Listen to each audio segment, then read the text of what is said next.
ഒരു കാര്യം മാത്രം മതി. യേശുക്രിസ്തു പറഞ്ഞ ഒരു കാര്യമാണ്. ലൂക്കോസിന്റെ സുവിശേഷം 10-ാം അധ്യായം 38 മുതൽ 42 വരെയുള്ള വാക്യങ്ങളിൽ മാർത്ത, മറിയ എന്നീ സഹോദരന്മാരുമായി സംസാരിക്കുമ്പോൾ യേശു മാർത്തയോട് പറഞ്ഞ കാര്യമാണ്: മാർത്തയെ, മാർത്തയെ, നീ പലതിനെ ചൊല്ലി വിചാരപ്പെട്ടും മനം കലങ്ങിയുമിരിക്കുന്നു. എന്നാൽ അല്പമേ വേണ്ടൂ, അല്ല ഒന്ന് മതി. മറിയ നല്ല അംശം തിരഞ്ഞെടുത്തിരിക്കുന്നു. അപ്പോൾ ഏതാണ് ഈ ഒരു കാര്യം? ഒരു കാര്യം മാത്രം മതി. only one thing is necessary. Mariya ചെയ്തത് ആ സമയത്ത് എന്തായിരുന്നു?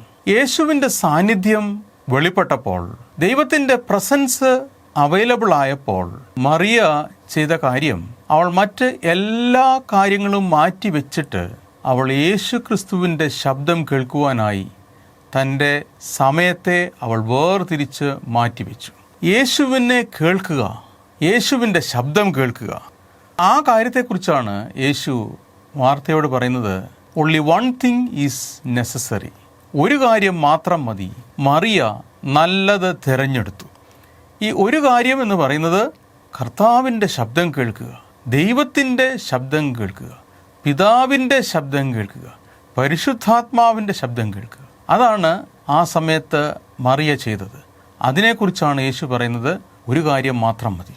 ഇത് ഒരു തെരഞ്ഞെടുപ്പാണ്. പല മനുഷ്യർ അവിടെ ഉണ്ടായിരുന്നു, എന്നാൽ അതിൽ മറിയ മാത്രമാണ് ഇങ്ങനെ ഒരു തെരഞ്ഞെടുപ്പ് നടത്തിയത്. എന്ത്? യേശുവിൻ്റെ കാൽപാദം വന്നിരുന്നു കൊണ്ട് യേശുവിൻ്റെ ശബ്ദം കേൾക്കുക എന്നുള്ളത്.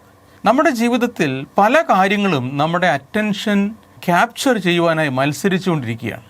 നമ്മുടെ പ്രശ്നങ്ങൾ, നമ്മുടെ ഈ സോഷ്യൽ മീഡിയ, അല്ലെങ്കിൽ എൻ്റർടൈൻമെൻറ്റ്സ്, ഇങ്ങനെ പല കാര്യങ്ങളും നമ്മുടെ മനസ്സിനെ ഒക്കുപ്പൈ ചെയ്യുവാനായിട്ട് മത്സരിച്ചുകൊണ്ടിരിക്കുമ്പോൾ നാം തിരഞ്ഞെടുക്കേണ്ടതായിട്ടുള്ള കാര്യം എന്താ? ദൈവത്തിൻ്റെ ശബ്ദം കേൾക്കുക.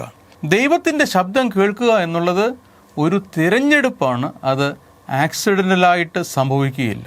പല ശബ്ദങ്ങൾ നമ്മുടെ മനസ്സിൽ കേട്ടുകൊണ്ടേയിരിക്കുമ്പോൾ ആ ശബ്ദങ്ങളോട് നാം ചെവി അടച്ചിട്ട് നമ്മുടെ ഹൃദയത്തിൻ്റെ ചെവി കർത്താവിൻ്റെ ശബ്ദം കേൾക്കുവാനായി തുറന്നു കൊടുത്താൽ ആ ഒരു കാര്യം മാത്രം മതി, സകലതും ശരിയായിത്തീരും.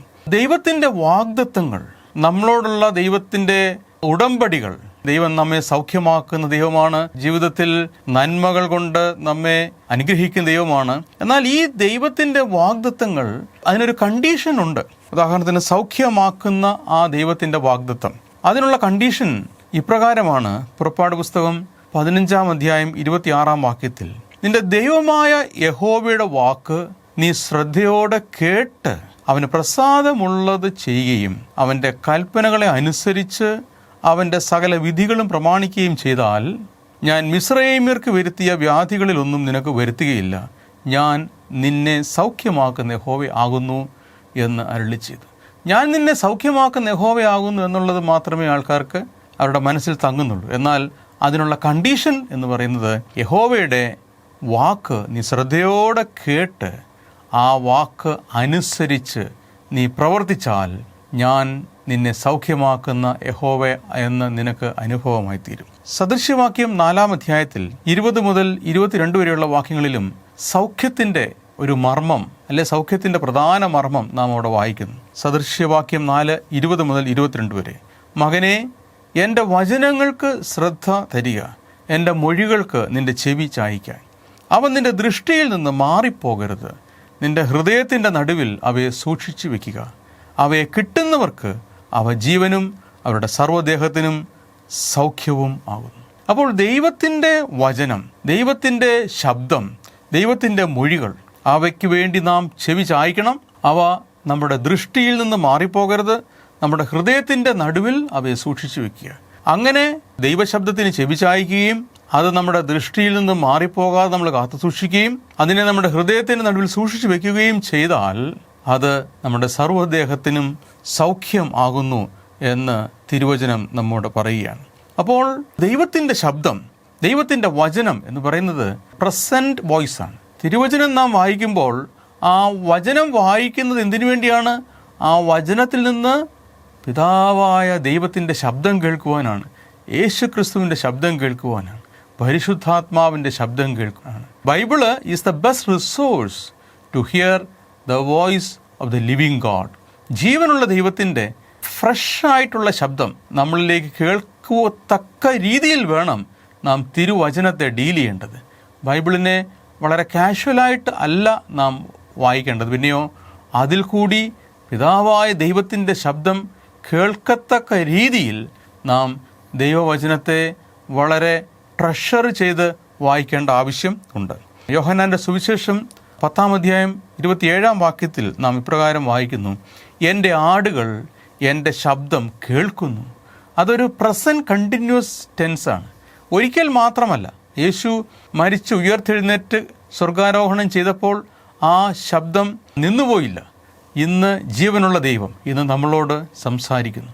ആര് ആ ശബ്ദം കേൾക്കുവാനായി അവരുടെ ചെവി തുറക്കുന്നുവോ, അവരുടെ സമയത്തെ മാറ്റിവെക്കുന്നുവോ, അങ്ങനെയുള്ളവർക്ക് ആ ശബ്ദത്തെ ക്യാപ്ചർ ചെയ്യുവാൻ സാധിക്കും. ആ ശബ്ദത്തെ അവർക്ക് തിരിച്ചറിയുവാൻ സാധിക്കും.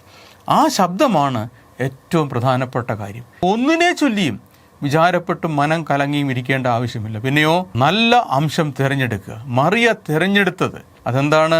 യേശുവിൻ്റെ ശബ്ദം കേൾക്കുക. ഇതിന് നമ്മൾ സമയം മാറ്റിവെച്ചെങ്കിൽ മാത്രമേ സാധിക്കത്തുള്ളൂ. നമുക്ക് സമയമുണ്ടോ? സമയം നഷ്ടപ്പെട്ടു പോവുകയാണ്. പലതിനകത്തും നമ്മൾ സമയം നഷ്ടപ്പെടുത്തുകയാണ്. ആ സമയം നാം തിരിച്ചു പിടിക്കണം. We need times to hear the voice of God. ദൈവം ഏതു നേരവും സംസാരിക്കും.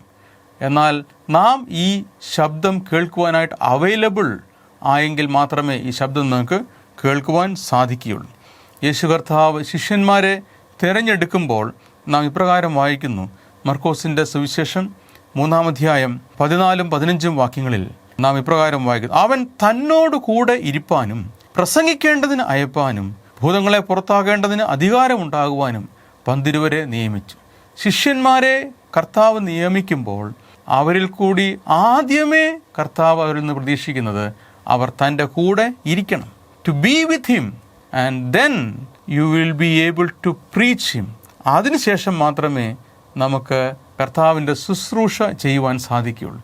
യേശുവിൻ്റെ കൂടെ ഇരിക്കുക, യേശുവിൻ്റെ ശബ്ദം കേൾക്കുക. പ്രാർത്ഥനയുടെ ഒരു പർപ്പസ്, പ്രാർത്ഥനയുടെ പ്രധാനപ്പെട്ട ഒരു പർപ്പസ് ദൈവശബ്ദം കേൾക്കുക എന്നുള്ളതാണ്. Listening is the most important thing in prayer. അതുകൊണ്ട് നമ്മുടെ ശുശ്രൂഷ ദൈവത്തിൻ്റെ ശബ്ദം കേട്ടതിൻ്റെ ഒരു ഓവർഫ്ലോ ആയിരിക്കണം. അതിനുവേണ്ടി നാം അധ്വാനിക്കണം. നാം നമ്മെ തന്നെ ട്രെയിൻ ചെയ്യണം. ദൈവത്തിൻ്റെ ശബ്ദം കേൾക്കുന്നത് എളുപ്പമല്ല.